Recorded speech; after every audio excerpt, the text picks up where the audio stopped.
Ellen Freund with Diligencia Talent Consulting. According to Gallup's 2020 State of the American Workplace Report, only 33% of American workers are engaged in their work, and that was pre-COVID-19. So you can imagine, with all the stress and anxiety and things going on in people's lives outside of work, how low that level of engagement might be right now.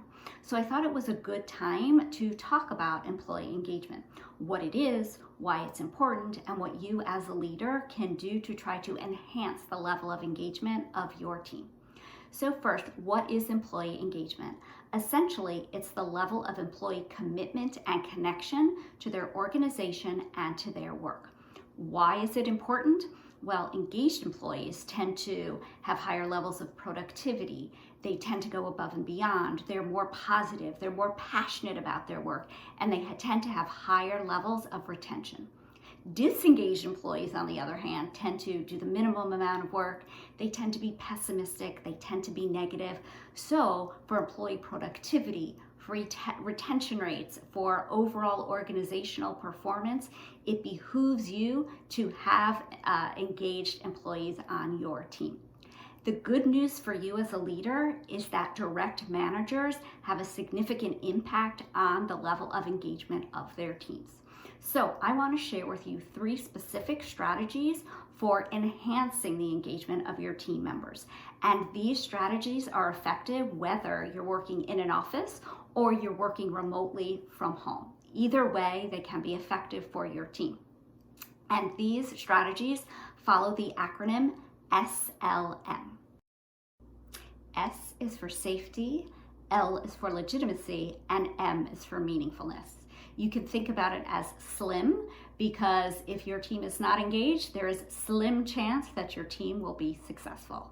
Let's start with S for safety. Employees want to know that they are emotionally safe at work. And this means that they can try new things, experiment, and occasionally fail without severe retribution and without being ridiculed. Now, what does that mean to you as a leader? It means that you need to create an environment where they can try new things and where they feel secure and where they feel trust. And how do you build trust with your team? Well, you can do that by building interpersonal relationships. So it's taking the time to speak to them, whether it's by phone or in person, and ask them, how are you? How's your family doing? How was your weekend? And by talking more and getting to know one another, it's creating a more comfortable environment for you and for them where there is more trust. It's also about feedback. It's about having consistent, regular feedback that goes 2 ways, meaning that you give your team regular feedback and they give you feedback so they know that you're open to hearing as well. The second part of our acronym is L for legitimacy. Employees want to know that they can be themselves at work.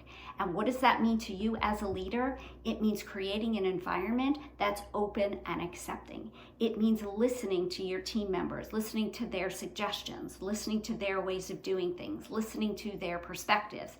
Not that you always have to take their suggestions, but by showing that you're open and listening, that goes a long way toward them feeling legitimate and being a legitimate part of the team.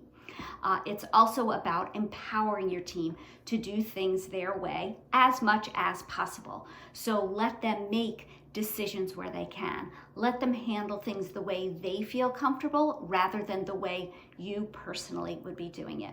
And the way for that to be more successful is by you setting clear objectives and expectations as up front, so there's fewer opportunity for mistakes or misunderstandings.